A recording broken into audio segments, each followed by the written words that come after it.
he said, you're a good role model. And he said, so you need to watch what you do and say, because my girls, who were really little then, they look up to you.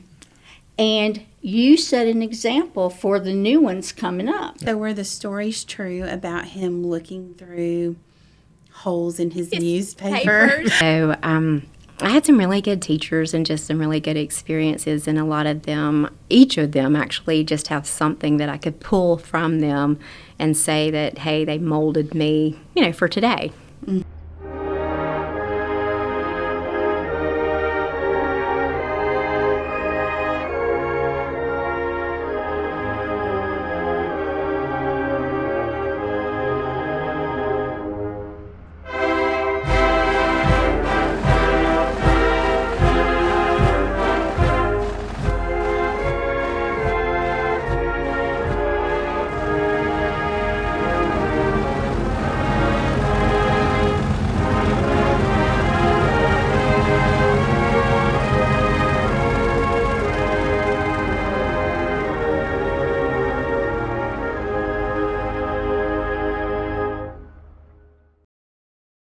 Ask someone about their years at W.S. Neal, and sooner or later, the conversation turns to a teacher. Maybe it was the teacher who challenged them. Maybe it's the one who made learning fun. Maybe it was the one who wouldn't let them get away with anything. Or maybe it was simply someone who believed in them when they needed it most. There could never be enough time to name every teacher who made a difference at W.S. Neal, but across generations of Golden Eagles, these are some of the teachers we will never forget. My first grade teacher was Miss Neal Holt. Okay. And I loved her. And I loved her all through school. And after I graduated and married and had my daughter, Miss Neal Holt was an old lady. And her husband had passed away, and they had placed her in the nursing home. So one day, my little granddaughter, who was about 5 or 6 that year, came to visit me. And I said to her, Katie, would you like to go with me to visit my first grade teacher, Miss Neal Holt, who is in the nursing home? And so, she was so excited about this. And we went to see Miss Neal Holt, and she was sick. She was in the nursing home, but she remembered me. Oh, wow. And she remembered the first grade and the activities we had there. And one of the outstanding things I remember about my first year at school, it was the day before, the day that we were closing for Christmas holidays. Miss Neal took us all out to the playground, and this was during the morning. We were going to close, the school would close at 12 for the Christmas holidays. And Mrs. Holt took us out to the playground, very cold. I just couldn't understand why she would take us out when the weather was so cold. But we had a good time playing. But we came back in the classroom, and there was a little red stockings hung all the way around that room. Everybody had a little red stocking with candy in it. Wonderful day, wonderful day. Well, my first grade teacher was Miss Langham, Yeah. Linda Langham. Yeah. And so she started me off. I went to Jack and Jill for 2 years. So like my preschool year and my kindergarten year, I went to Jack and Jill. And then so I started first grade when they opened the school. And so it was the first year I can remember going to open house on a Sunday. Brand new school. Where we got to go in and look at the new school and stuff. And I can remember exactly how it smelled, I remember exactly what room Miss Langham was in. But she tells me now a lot of stories that I don't remember. And I have to apologize a lot. And but I just love Miss Langham, and I think everybody does. And it's neat because she was my teacher. She was my husband's teacher, and she taught 3 of my children. Wow. Except she had retired by the time my youngest had made it through. But The one that I guess stood out most was Mr. Yeager. And this was, maybe I was in the 10th or 11th grade. He taught diversified occupation. Are you familiar with that? No, ma'am. Okay. It was a class where he taught us how to go out and find a job, what we needed to, he prepared us for a job.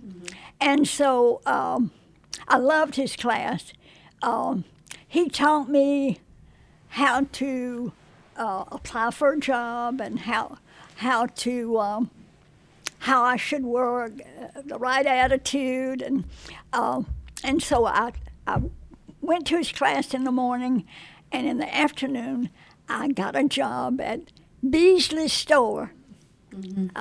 Maybe some of you are familiar, but it was there a long time, and I was a clerk. I made 50 cents an afternoon, and he taught us to keep busy, let our boss know that we were willing to work.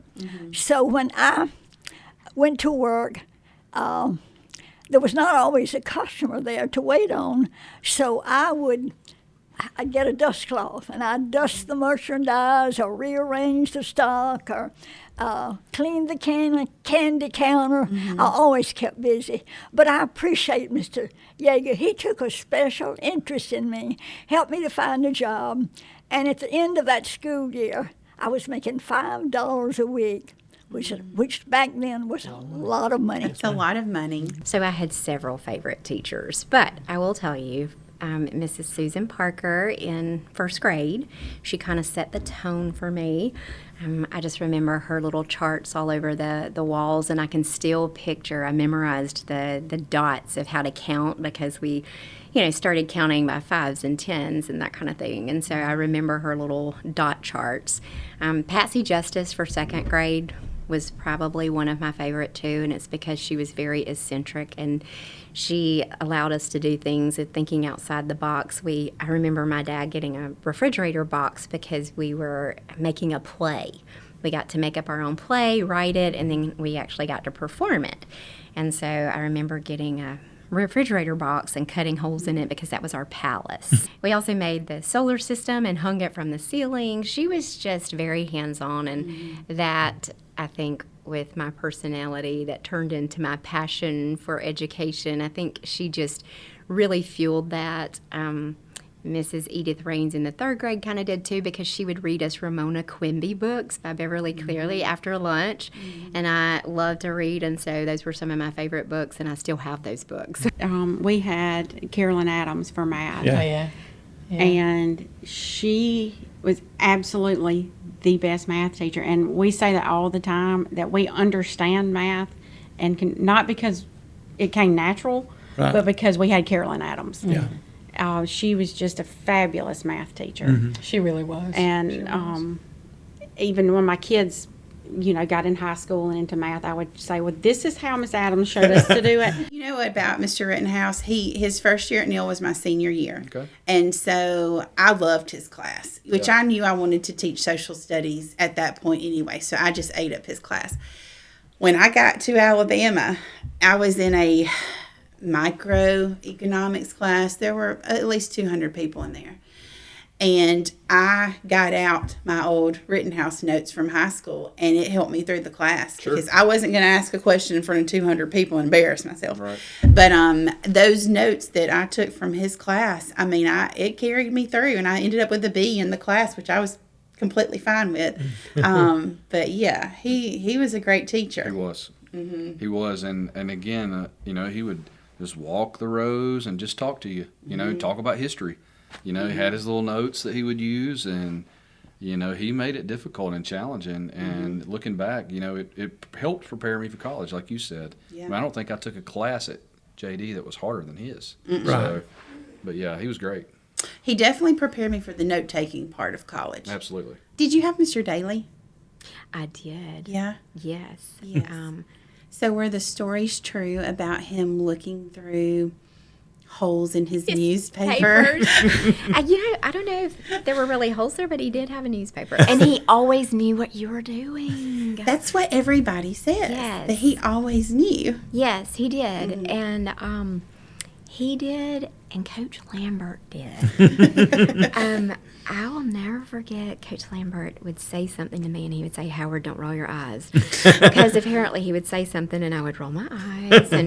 And he knew that was going to happen. And so, but both of them, I remember being called out. Can you go back and talk a little bit about Mr. Daly? Did you hire Mr. Daly? Yes, I did. Okay, because he's a very famous figure in the Neal community. That's right. Yes. Harold Daly is very special. Yes, sir. Everyone loves Harold. Mm-hmm. He did an outstanding job. He had the right personality at the right time for those students, and they all think the world of him. Yes, sir. He didn't have to discipline. That was left to me. If something messed up in his room, he'd just send them to me, and I was the bad guy. Well, of course, Miss Erin. She was probably my favorite, even though she was the only one to give me any kind of written violation while I was in school. And it was because I was near someone talking in her class, but it looked like I was the one talking, and she did. I understand why she did it now as an adult. And I'm thankful for it because it made my classmates realize, ooh, she doesn't have a favorite. Rhoda Watson that taught here. I see her all the time in David's Catfish. Do you really? Yes. Wow. And I always pay for her meal. Aw. So because I used to give her down the road every day. That's the know one. That's the one teacher conference that my mom had to do. Yes. I had a little friend, and I liked to talk to him across the room. Uh-oh. And Miss Watson let Ava know real quick is so that Perry familiar. was distracted. Yes. And Mama came to the school, and I was shocked, but that was my first lesson in, hey, I'm going to back the teacher, So I was mortified. She came out here and talked to Miss Watson, but it fixed the problem. Absolutely. Now, she could do it now. Since you brought her up, when we had her in 8th grade, her policy was, if you forgot your textbook, you stood up for the entire class period. Right. And I forgot it one time, and that fixed that too. I did, yeah. Because she was a great teacher. She was. She was great. I learned a lot in her class. I was coming down the hall one day, and Guy Langham had a cherry bomb in his hand, and I lit it. Uh-oh. He threw it in the garbage can. Well, unbeknown to us, Coach Salter was right behind us. Oh, no. And when that thing went off, he caught the lid. And he caught Terry by the neck. And it was your turn. Well, it was my turn. He carried me in the office, and he said, all right, who was with you? I said, Coach Salter. You couldn't tell Coach Salter a story because he could start smiling. He had a head about that big, and teeth was out there, and he was just a great guy. Yeah. I said, Coach, I just can't tell you, but I can't tell you a story, but I cannot tell you. And he kept on, and when Guy walked in, saved me. Yeah. He said, I was with him, Coach. Yeah. He whooped us, buddy. Man. I was going through my senior memories book, though, and I wrote in my book that Miss Germany in senior year, that she was one of my favorite teachers and that she was really cool. That's what I had put in my book. So, gosh, I don't know. There's so many things. Yeah. So many memories. Well, Mr. Rittenhouse was here earlier today, and we talked about Miss Germany because he said that she and he became very close when he first, she was one of the first people that kind of welcomed him here to Neal. Do you remember us reading this book in her class? It was called A Portrait of the Artist as a Young Man, and it was so hard. We were all lost, but she wanted to challenge us. And about halfway through the book, she was like, okay, we're done. I'm not sure. We're going to read something. It was hard. It was difficult to read, and, She said it was, college material. So she was like halfway through. Right. No, we're gonna try something different. She was a really good teacher, though, and I was telling y'all earlier, one of the things I remember from her class was when she told us, and I'm sure somebody said something in class about being raised in Bruton. And she said, "You are not raised, you are reared." Okay. And that is like the one thing that I remember she always got onto us about. But do you remember when Mr. Rittenhouse gave us the idea for our senior prank that did not at all work out the way we hoped it would? Also, we didn't know that it was illegal. But he put the idea in our heads to put the school for sale. So basically, you go around and put like realty signs in the front of the school.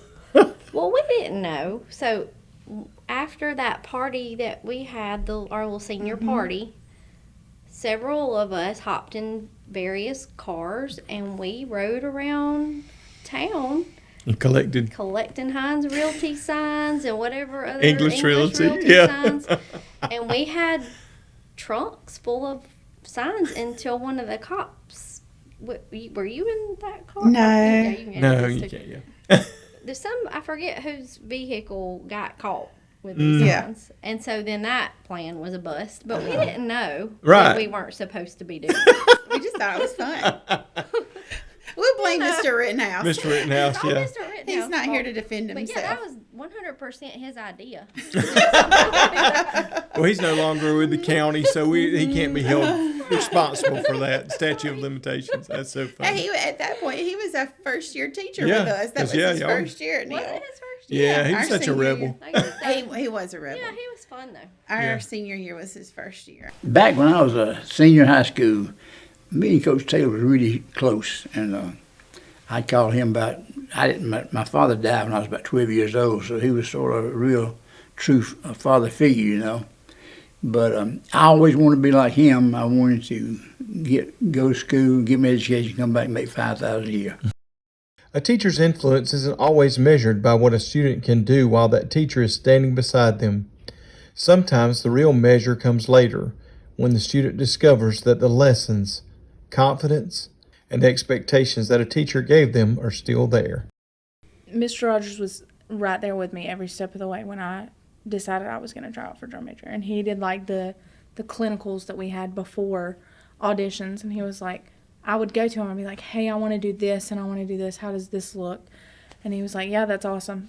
Go with it. Run with it. I mean, And so when I got it, he was the one that told us. And obviously, like, that's a big deal. But again, he was very quick to be like, hey, Sydney, can we do this? Hey, Sydney, like, it wasn't, drum major wasn't just a title, it was a job. Coach Cannon was always one of my favorites, and the one thing I will never forget, he told me one day, he said, you're a good role model. Mm-hmm. And he said, so you need to watch what you do and say, because my girls, who were really little then, they look up to you. And you set an example for the new ones coming up. That's right. And I never really thought of it that way. I mean, I was a fairly good person. Tried to be nice. But that has stuck with me. That one thing he said to me has stuck with me all these years. Wow. And Miss Ryder. Yeah. Great. Yeah. I'll tell you a quick story with her. Probably shouldn't tell this, but I'm on final test, and I'm afraid I'm gonna fail the class. And there's a biology. It was really tough class for me at the time, and I brought her some flowers from the flower shop. Smart. I really have enjoyed it. She told me a couple of years later that's the only reason she passed. One man told me not too long ago, he said, I was a little bitty old skinny thing. He said, I had no business being on the football field. And he said, your dad made me believe I could do anything. And he said, I was tackling guys twice my size, but he made me believe in myself. That's the remarkable thing about a teacher. You may never know which lesson a student will remember, which word of encouragement they'll carry with them, or which moment will still matter 20, 30, or even 50 years later.